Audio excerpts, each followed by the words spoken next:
Je vous propose une lecture dans 1 Jean 1, versets 1 à 12. 1 Pierre 1, versets 1 à 12.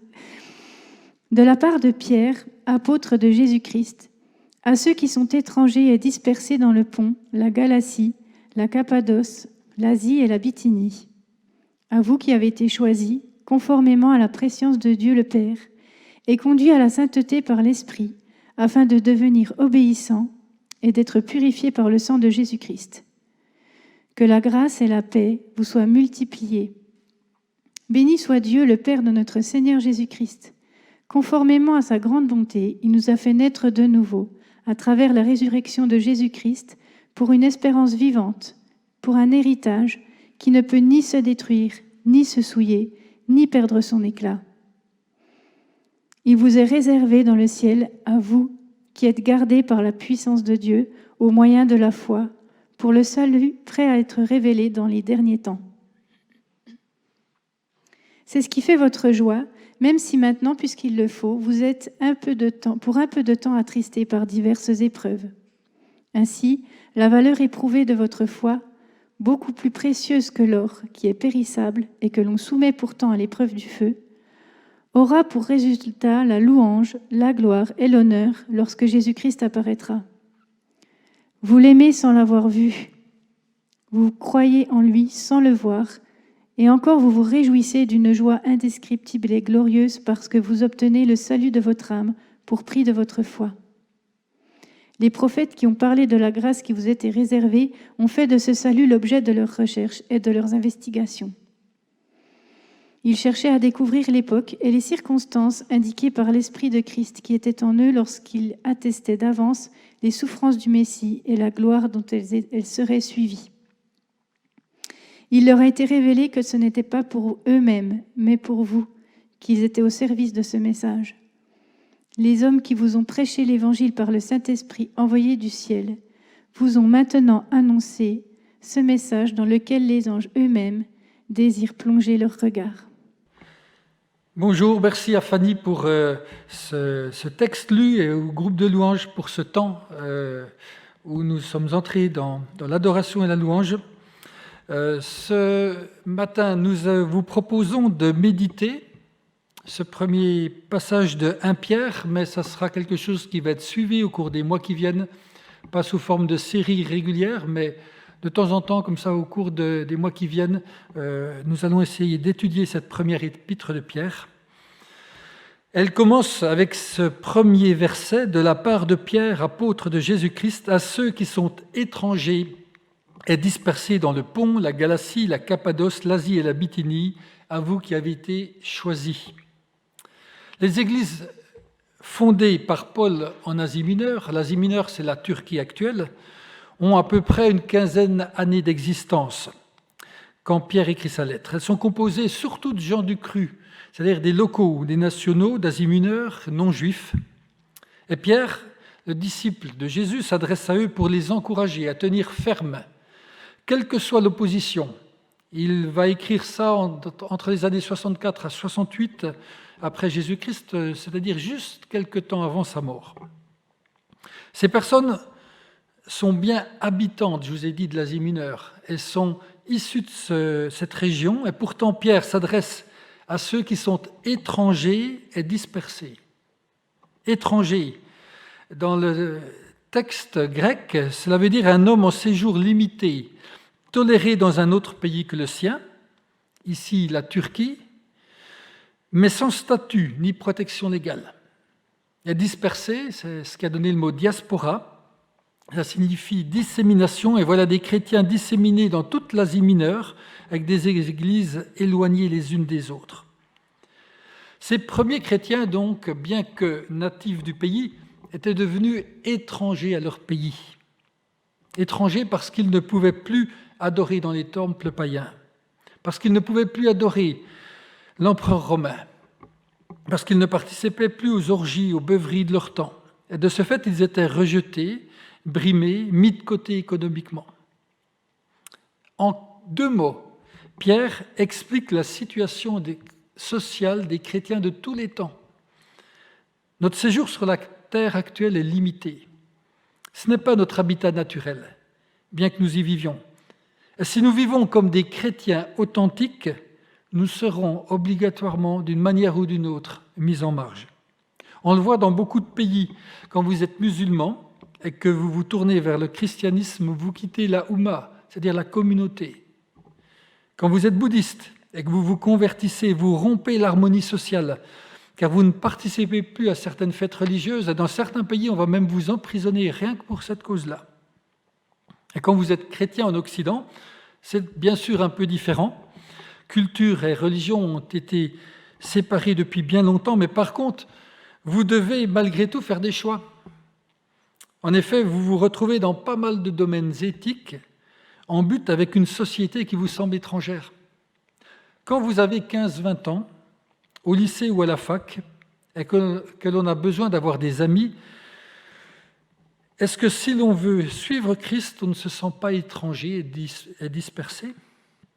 Si on veut vivre une sexualité selon la parole, une vie où l'on exclut les paroles grossières, les beuveries, la drogue, on sera en dehors de cette société, obligatoirement. Les jeunes concernent les plus anciens. Ce n'est pas le chrétien qui se met à part, mais en choisissant une vie différente, la société vous mettra à part. Mais si notre identité est d'être en partie exclue, dispersée, notre identité ne se résume pas à cela. Notre véritable identité, Pierre la donne tout de suite après cela, il dit à vous qui avez été choisis. Notre véritable identité est d'avoir été choisis par Dieu, appelés par Dieu. Est-ce que nous perdons au niveau social va être en quelque sorte absorbé par notre appel spirituel. Donc vous êtes exclus d'une certaine manière de vivre dans la société, mais n'oubliez pas qui vous appelle, exclu d'un royaume, c'est vrai, mais choisi, transféré dans un autre. Et cela s'appelle le salut. Alors dans ce texte, Pierre nous dit que le salut est une bénédiction. Et Pierre entame cette lettre avec un véritable cri de louange pour Dieu. Béni soit Dieu le Père, notre Seigneur Jésus-Christ, conformément à sa grande bonté. Il nous a fait naître de nouveau à travers la résurrection de Jésus-Christ pour une espérance vivante, pour un héritage qui ne peut ni se détruire, ni se souiller, ni perdre son éclat. Il vous est réservé dans le ciel à vous qui êtes gardés par la puissance de Dieu au moyen de la foi, pour le salut prêt à être révélé dans les derniers temps. C'est ce qui fait votre joie. Dans ce texte, Pierre bénit Dieu car il est un père. Et comme un père peut le faire en concevant un enfant, Dieu nous a régénérés. Dieu nous a permis une renaissance individuelle. Comme un père, il nous a recréés. C'est une véritable résurrection pour nos vies qu'il nous propose. Et Dieu doit être béni, car il nous a fait naître de nouveau. Alors pourquoi nous recréer ? Quel est notre avantage ? On entend parfois que, vu le monde dans lequel on vit, il vaudrait mieux ne pas avoir d'enfants. Alors, nous faire naître une deuxième fois, c'est pas facile. Mais de manière, je dirais, très étonnante et en désaccord avec le fatalisme de la société, Pierre dit que le but de cette recréation, c'est l'espérance. En nous donnant une vie nouvelle, Dieu nous redonne une espérance. Mais vous me direz, à quoi nous sert l'espérance ? Je crois qu'il est important de définir le mot parce que en grec, le mot n'a pas le même sens qu'en français. En français, le sens est très subjectif. Exemple, j'espère avoir une bonne note à mes examens ou j'espère avoir une augmentation de salaire. C'est possible, mais je n'en suis vraiment pas sûr. Et si on comprend ainsi l'espérance chrétienne, alors je suis comme Karl Marx. La religion est bien l'opium du peuple et on endort le peuple avec des promesses. En fait, en grec, le mot espérance a le sens objectif d'entrer en jouissance d'un bien attendu et désiré. Donc j'ai déjà une part de ce bien, je sais que je l'aurai de manière complète un peu plus tard. Ceci ne fait aucun doute. Prenez une femme qui est enceinte, elle a l'espérance d'avoir un enfant à son accouchement, elle a même cette certitude de l'avoir. Ou bien vous partez en vacances, vous êtes dans la voiture, vous avez démarré et vous partez sur le chemin des vacances, et bien vous avez la certitude d'avoir une espérance sûre d'arriver au lieu de vacances, ou à peu près sûre, ça dépend du voyage. Alors comme pour enfoncer le clou, Pierre nous dit que cette espérance, elle est vivante, car elle est authentique, elle ne meurt pas, elle ne déçoit pas comme les espoirs humains. Et pour parodier un film, on pourrait dire une espérance vivante, car demain, avec Dieu, demain ne meurt jamais. On peut le dire car son contenu, c'est la vie éternelle. Cette espérance, elle est vivante et agissante dès maintenant, car son contenu, c'est également le Christ, ressuscité, vivant, à l'œuvre dans l'Église et le monde. Et on en profite déjà maintenant. Et l'espérance, c'est la deuxième chose que nous dit Pierre, est aussi un héritage. Il existe dès maintenant, ce n'est pas simplement un rêve, une utopie, mais il demeure caché en Dieu. Ainsi, il échappe aux atteintes du mal, un héritage qui ne peut ni s'abîmer, ni se souiller, ni se corrompre. Un petit peu comme si vous aviez mis vos fichiers précieux sur votre ordinateur dans le cloud. On ne peut pas les atteindre. Un trésor inestimable qui ne risque rien. Jésus dira, dans Matthieu 6, « Ne vous amassez pas des trésors sur la terre, où la teigne et la rouille détruisent, et où les voleurs percent et dérobent, mais amassez-vous des trésors dans le ciel, où la teigne et la rouille ne détruisent point, et où les voleurs ne percent ni ne dérobent. » Cet héritage, nous dit Pierre, il est gardé. Et le mot militaire est gardé comme par une garnison. Dieu est responsable de cette garde. Il ne peut rien nous arriver. Il a construit une vraie muraille impénétrable, infranchissable. Vous êtes gardés par la puissance de Dieu, au verset 5, au moyen de la foi pour le salut. Par contre, le seul petit problème, c'est qu'il a gardé un point faible dans sa protection, dans cette muraille. Il a juste laissé une porte blindée. L'ennemi ne pourra jamais ouvrir. Par contre, elle a une poignée à l'intérieur. Elle nous permet de quitter cette protection. Ce point faible, cette porte qui ne s'ouvre que de l'intérieur, c'est la foi de l'homme. C'est sa confiance. C'est sa confiance en Dieu. Cette espérance, cet héritage, c'est en fait notre salut, nous dit Pierre au verset 5. Le salut implique toujours la libération d'une menace, d'un danger, d'une domination. Ça implique toujours une délivrance. C'est la délivrance d'Égypte, par exemple, du peuple hébreu. On va dire, je dois mon salut à l'arrivée des pompiers. Il y a toujours une notion de danger et de délivrance dans le salut. Le salut, c'est donc une libération avec un point de départ, c'est notre nouvelle naissance. Mais le salut, c'est bien plus que cela. Le salut, c'est aussi une libération qui est permanente. Nous sommes gardés en permanence. C'est une course à mener, c'est une union totale avec Christ, avec Jésus, à développer jusqu'à l'union parfaite avec lui dans les cieux. Ce sera le plein potentiel du salut. C'est une sorte de mouvement crescendo. Alors l'importance dans ce texte sur le salut n'est pas tellement mise sur le départ de la vie chrétienne, mais sur la fin, qui sera une libération de tout asservissement, qui nous sera révélée dans les derniers temps. Donc on ne sait pas encore totalement ce qu'est la grandeur du salut. On n'a que les premiers éléments, et c'est déjà, je dirais, colossal. Quand vous êtes sur la route des vacances, vous êtes parti le matin, ça c'est le début du salut, c'est votre nouvelle naissance. Vous êtes en voiture ou en avion et vous vous réjouissez, vous commencez de jouir des vacances qui vont venir. Ça c'est votre vie chrétienne. Et un jour, à un moment donné, vous allez arriver au lieu de vacances. Et c'est quand on sera arrivé dans la présence de Dieu. Ça c'est l'aboutissement. Et nous sommes dans cette période en transit, en voyage, étrangers et dispersés. Le souci, c'est que quand on parle du salut, on provoque un certain rejet.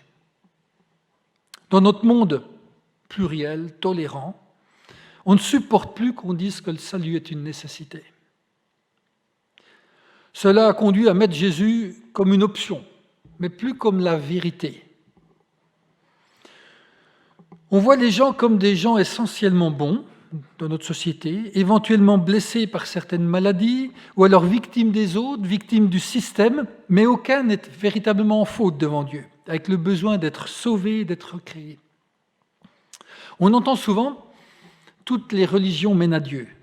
Mais j'aimerais vous poser la question, comment est-ce que vous le savez que toutes les religions mènent à Dieu? Comment est-ce que vous avez compris ça? Quel Dieu? Où ça? Comment? Et pourquoi est-ce qu'on ne pourrait pas mettre sur le même niveau l'affirmation que seul Jésus mène à Dieu? Qu'est-ce qui nous empêche de rendre cette proposition moins cohérente que la précédente? Vous savez, on dit que tous les chemins mènent à Rome. Vous savez bien que c'est faux. Vous prenez, ici en partant de Montbéliard, l'autoroute vers le nord, vous allez vous retrouver aux Pays-Bas et vous n'allez pas vous retrouver à Rome. Il faudra repartir vers le sud. Alors, dites-vous bien que le salut, c'est quelque chose dont on a besoin, qui n'est pas forcément à la mode. Et vous vous dites peut-être, pas de souci pour moi, le salut, c'est central pour moi. Alors écoutez la suite. Cette espérance vivante, cet héritage, ce salut, voilà ce qui fait votre joie. Et là, Pierre cache. Votre joie. Et là, j'entends tous ceux qui me disent, écoute Philippe, ton histoire, c'est de la théorie. Théorie complète. On ne va pas se faire une joie de quelque chose d'aussi théorique. Regarde les temps difficiles que nous vivons, ça c'est du concret. Pierre répond à cet argument. Il leur dit une joie malgré les épreuves, parce qu'il entend déjà les questions de ses auditeurs. Verset 6, c'est une joie, même si maintenant, puisqu'il le faut, vous êtes pour un peu de temps attristés par diverses épreuves. C'est vrai que ce salut est compliqué. Il nous conduit à être étrangers et dispersés. Il nous a fait sortir d'Égypte. Il nous a fait connaître la souffrance, c'est vrai. C'est vrai qu'on peut se poser la question, mais dans ce voyage du salut, qu'est-ce qu'on fait des multiples épreuves variées qui nous arrivent à tous? Et Pierre ne les minimise pas. Il va dire au verset 7, « Ainsi la valeur éprouvée de votre foi, beaucoup plus précieuse que l'or, qui est périssable, et que l'on soumet pourtant à l'épreuve du feu, aura pour résultat la louange, la gloire et l'honneur lorsque Jésus-Christ apparaîtra. » Ainsi Pierre admet que ces épreuves font mal. Elles peuvent brûler, elles peuvent même tordre, comme le feu de l'artisan qui travaille le métal. La souffrance et l'épreuve ne sont ni agréables ni les bienvenues dans nos vies. Et Pierre, en même temps, va marquer leurs limites temporelles pour un peu de temps, à comparer avec cet héritage éternel qui nous attend, qui ne peut se détruire. Et la troisième chose, il dit que les épreuves assurent la qualité de notre foi. En effet, quand vous affinez des métaux, de l'or, le but, c'est de renforcer le degré de pureté de l'or, jusqu'à ce que toutes les impuretés au feu aient disparu. En les débarrassant complètement de ces impuretés, on arrive à 99,99% d'or pur. Et Dieu va profiter de l'épreuve pour faire mûrir notre foi, pour nous purifier. Les épreuves ne dominent pas le plan de Dieu. Elles ne l'annulent pas, mais elles en font partie. La foi doit être éprouvée afin que les éléments sans valeur, négatifs, puissent être écartés, afin que demeure uniquement ce qui est approuvé par Dieu. Dans Jacques, au chapitre 1, il nous est dit « Mes frères et sœurs, considérez comme un sujet de joie complète les diverses épreuves auxquelles vous pouvez être exposés, sachant que la mise à l'épreuve de votre foi produit la persévérance. » Donc la question n'est pas de savoir si j'ai assez de foi pour être sauvé, mais plutôt ma foi doit-elle être purifiée? Encore une fois, le salut, c'est un processus pour toute notre vie. Les épreuves permettent de renoncer à ce qui est périssable pour développer ce qui est impérissable.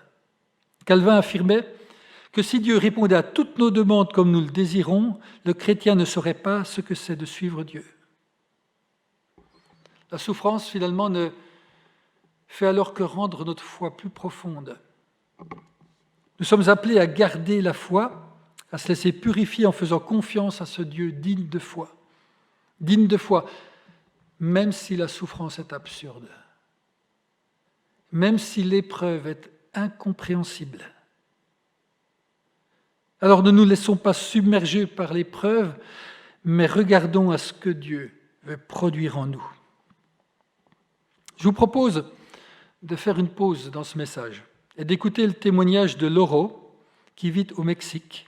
Il a 38 ans Il est devenu chrétien en 2014, il est pasteur d'une petite église. Dimanche dernier, nous aurions dû avoir le culte pour l'église persécutée. Du coup, j'ai à cœur de vous présenter cette petite vidéo qui vous explique un peu ce que peut être la foi. Arrêtez et sachez que je suis Dieu. Ce verset est un tel encouragement pour les chrétiens persécutés parce qu'il leur rappelle de garder confiance, et cela quelle que soit la taille de l'épreuve.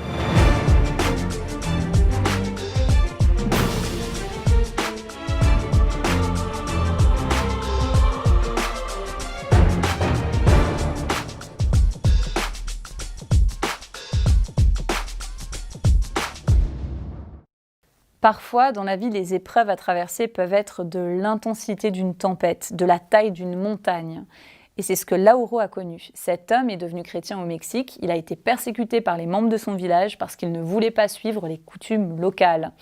Au Mexique, les chrétiens sont particulièrement persécutés lorsqu'ils ne veulent pas participer aux fêtes traditionnelles du village. Ce sont des fêtes qui allient catholicisme et paganisme. Alors on leur coupe l'eau, l'électricité, mais on peut également les emprisonner, les menacer de mort, les battre. Et c'est dans ces moments-là que la pression est intense. Alors garder son calme devant Dieu, ce n'est vraiment pas facile. Lauro nous raconte. Vengo de un pueblo totalmente católico, 100%. En una comunidad donde se vive y se rige por costumbres y tradiciones.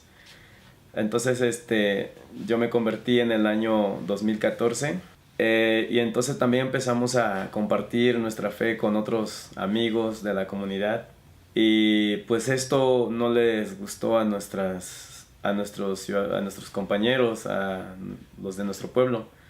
Y entonces esto despierta una persecución en contra nuestra, porque empezamos a creer una fe distinta a la de ellos. Fueron como unas cinco veces de encarcelamiento. Entonces mis hijos que iban en la primaria, el pueblo toma la decisión de no permitirles a que vayan a la escuela. Entonces mis hijos fueron expulsados de la escuela. Después de esto, al hacer esto, entonces a nosotros se nos prohíbe de comprar y vender dentro de la comunidad. Y entonces haciendo esto es para presionarnos a abandonar la fe. Entonces nosotros no quisimos. Entonces nos cortaron el agua, la luz, rompieron las ventanas, que rompieron las puertas, entraron con violencia para sacar a mi familia.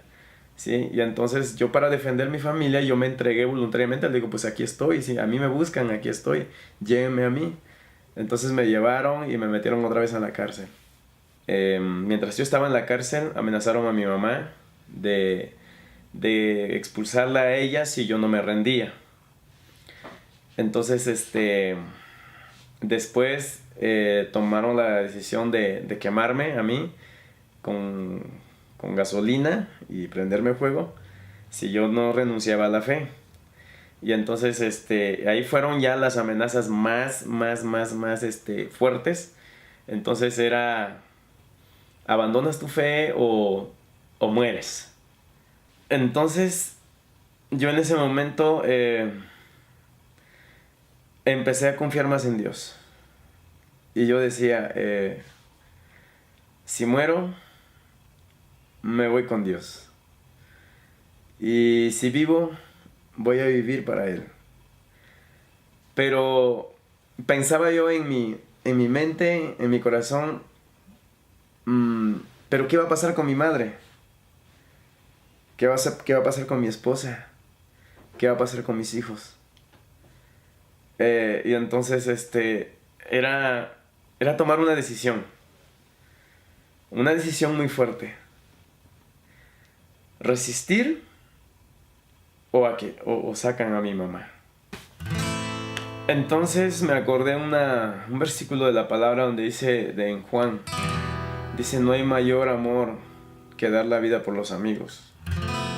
Y yo dije, mi mamá llegó, yo estaba encarcelado, y se puso a llorar de rodillas y me dijo: hijo, no permitas que me saquen de mi casa y que me quiten mi casa, porque yo a dónde voy a ir. Y eso lo hizo 3 veces.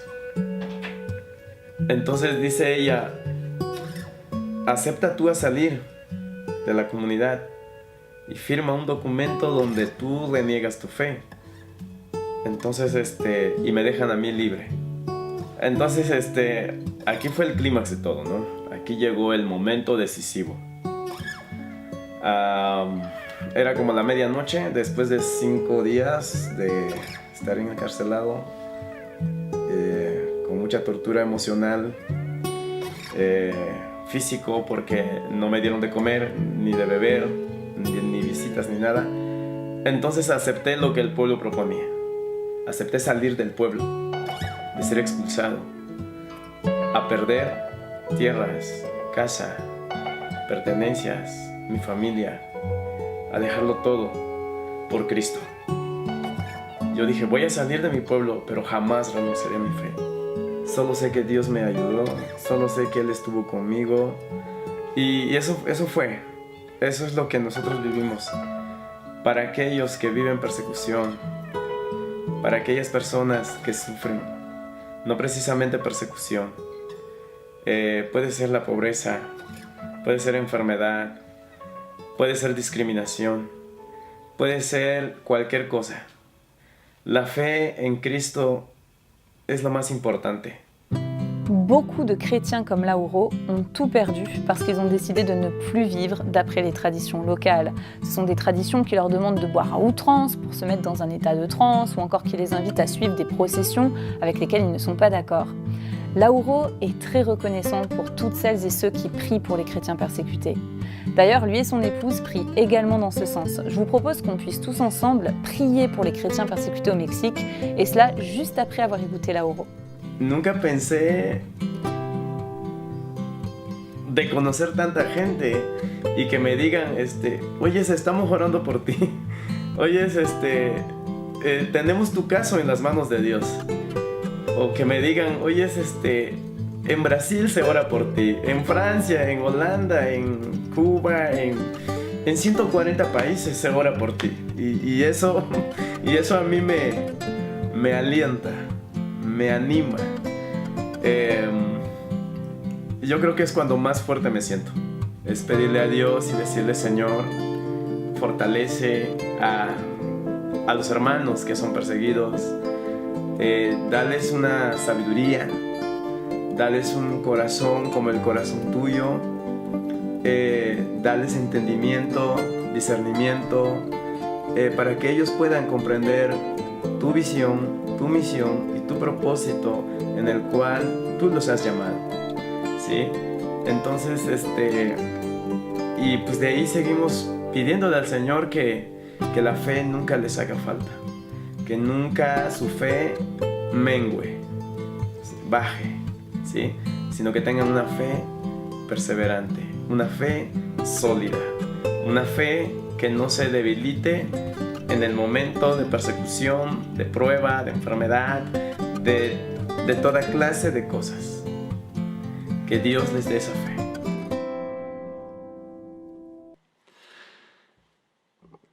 La foi en Christ, nous dit Lauro, est le plus important.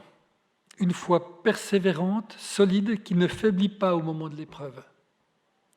Vous allez me dire, je ne suis pas encouragé. Si c'est tout ce que dit Dieu sur comment trouver la joie au milieu de l'épreuve, ça ne va pas me suffire. Je pense que si nous croyons cela, c'est parce que nous n'avons pas compris la centralité du salut. Je vais prendre une image. Elle est un peu dramatique, je m'excuse, mais j'en trouve pas d'autre plus cool, j'aurais aimé. Mais si je crois que le salut en Christ est central, je crois que l'image est plutôt appropriée. Nos vies ressemblent au Titanic.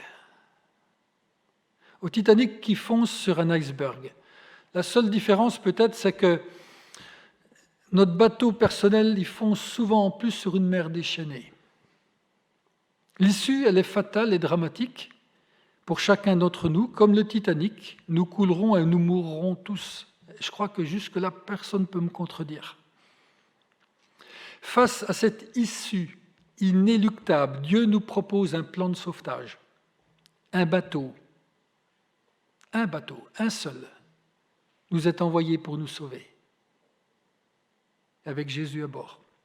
Alors certains refusent de monter, car la fête sur le Titanic n'est pas finie. Et le bal est vraiment incroyable, ou parce qu'ils n'ont pas goûté tous les amuse-gueules du cocktail et qu'ils ont encore envie de s'amuser jusqu'au dernier moment. D'autres montent sur ce bateau de sauvetage. Et s'ils sont reconnaissants au départ pour ce salut qui est accordé, très vite ils se plaignent que la mer est déchaînée. Ils se plaignent des risques de naufrage, d'attaques par des pirates, des épidémies possibles, des maladies sur ce bateau, des difficultés relationnelles avec certains. C'est vrai que le voyage n'est pas facile. Mais nous sommes assurés que nous serons sauvés au final, sauvés intégralement. D'où vient notre joie? D'une vie tranquille? Notre joie se trouve dans ce que Dieu a fait pour nous, une vie éternelle impérissable.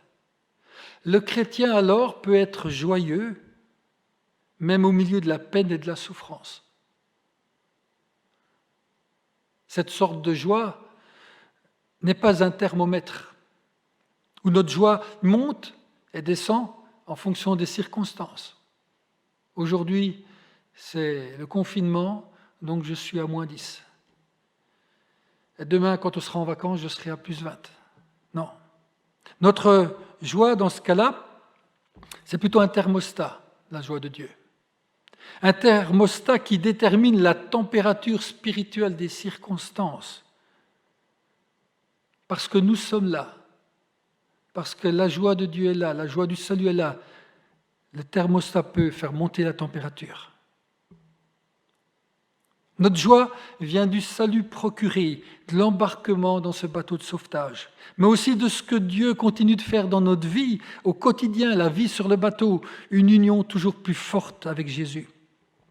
Car ce bateau, même s'il est moins rutilant que le Titanic, c'est comme une ambassade du royaume de Dieu.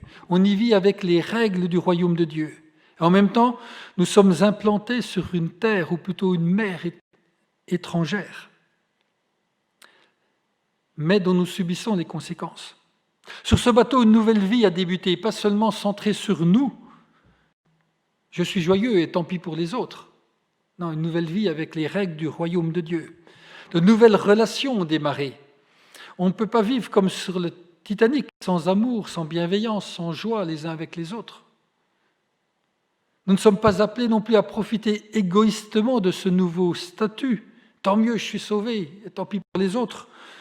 Et à la différence du Titanic et des chaloupes du Titanic, il y a de la place dans ce bateau pour tout le monde, pour tous ceux qui veulent y entrer.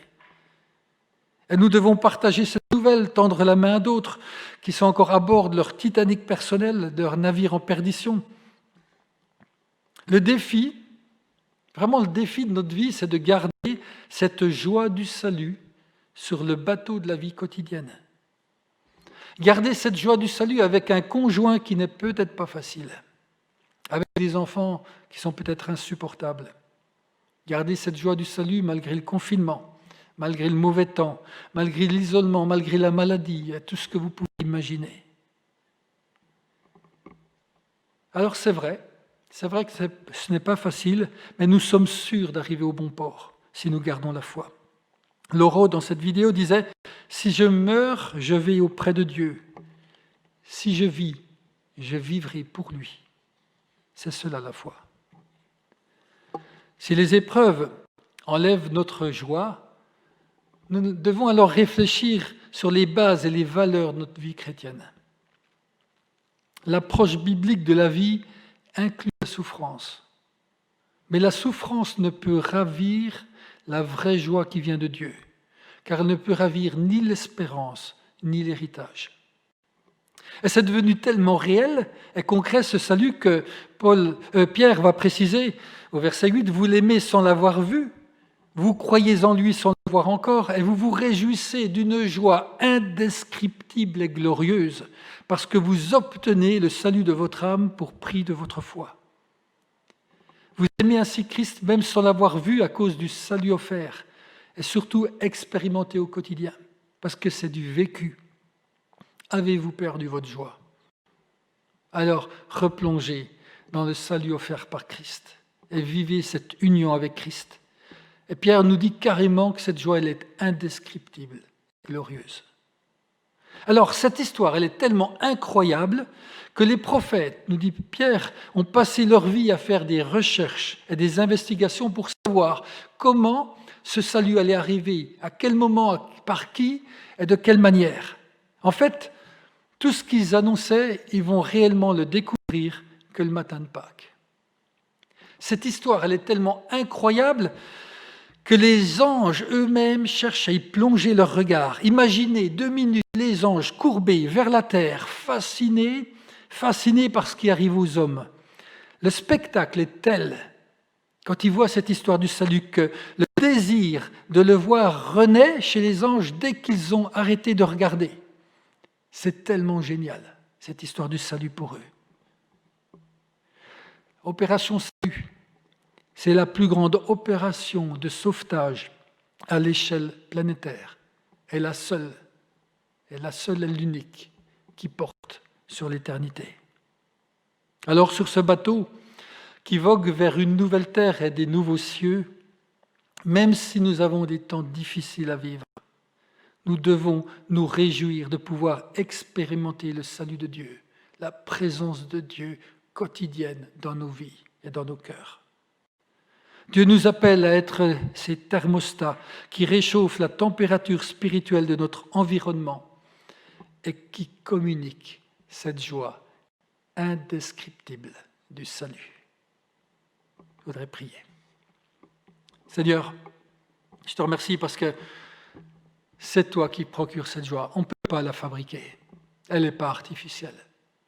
C'est toi qui la mets au fond de nos cœurs. Même dans les moments des fois les plus difficiles de notre vie, tu nous as procuré cette paix et cette joie profonde de savoir que tu étais là, de savoir que tu assurais le trajet, que tu restais avec nous dans le bateau et qu'un jour, nous atteindrons le but. Et alors nous serons délivrés. Et pleinement, en accord avec toi, nous pourrons vivre ce salut d'une manière incroyable. Merci parce que c'est la plus belle nouvelle que nous puissions connaître, espérer et vivre. Merci parce que ce salut, il est pour moi, il est pour chacun de ceux qui le veulent, dès maintenant. Amen. Nous allons reprendre ce chant ensemble.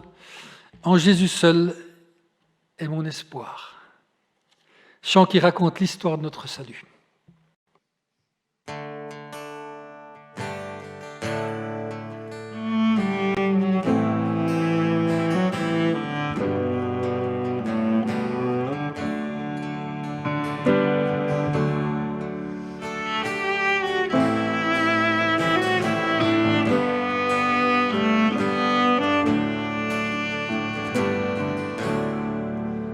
Jésus seul est mon espoir, lui ma lumière, ma force, mon chant, pierre angulaire, solide rempart, même quand l'orage devient violent. Oh quel amour, oh quelle paix, les luttes cessent, la terre se tait. Mon réconfort, mon plus grand bien, dans l'amour du Christ je me tiens.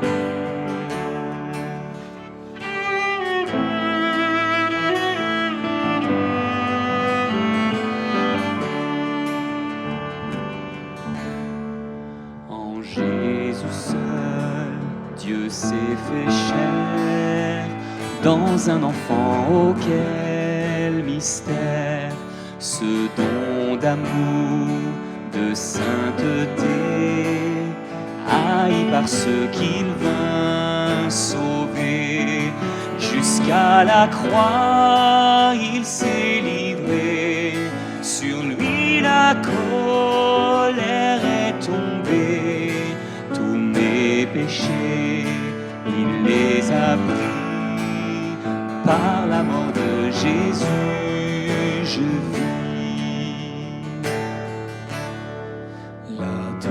la tombe, il reposait, lumière vaincue par les ténèbres. Quel jour glorieux, il apparaît, d'entre les morts il se relève.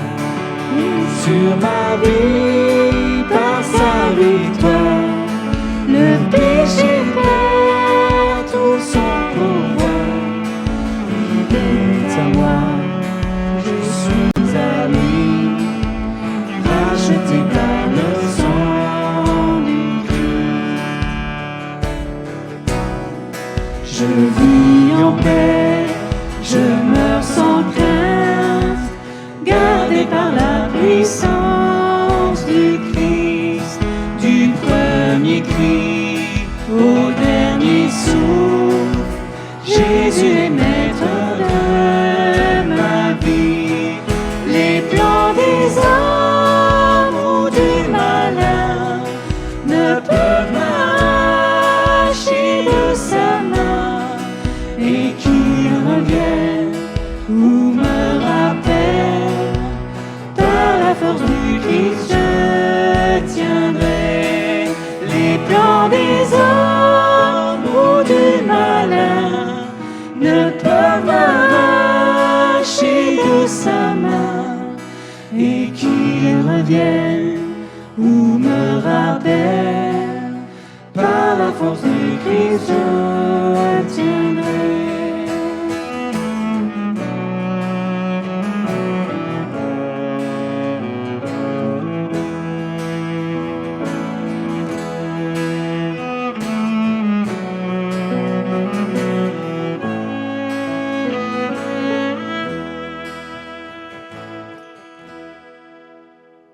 Voilà, merci pour ce chant. Nous allons maintenant donner quelques annonces. Vous avez cette semaine des réunions de prière tous les matins à 7h15 et jeudi soir à 20h.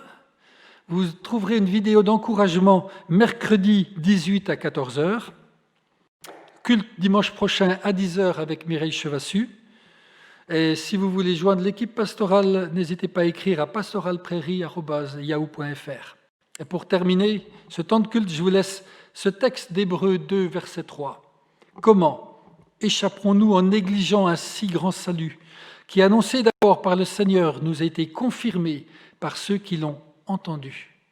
Comment échapperons-nous en négligeant un si grand salut? Comment vivrons-nous en négligeant un si grand salut? C'est l'encouragement que je vous donne pour cette semaine. N'échappez pas à ce salut, vivez-le et soyez encouragés par le Seigneur.